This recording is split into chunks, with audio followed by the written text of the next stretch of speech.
আসসালামু আলাইকুম। আজকে আমি বিকেলের নাস্তায় মোগলাই পরোটা তৈরি করেছি।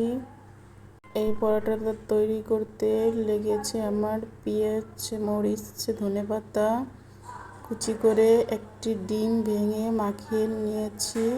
রুটি তৈরি করতে যেভাবে আপনারা ডো তৈরি করেন সেভাবে তৈরি করে রুটি বানিয়ে নিয়েছি। তারপরে এভাবে ভাঁজ করে পরোটার শেপে তেলে ভেজে নিয়েছি। আপনারা চাইলে এভাবে ঘরে তৈরি করতে পারেন। খুব কম খরচে বাইরের অস্বাস্থ্যকর খাবার খাওয়ার থেকে ঘরে তৈরি করে খাওয়া অনেক ভালো।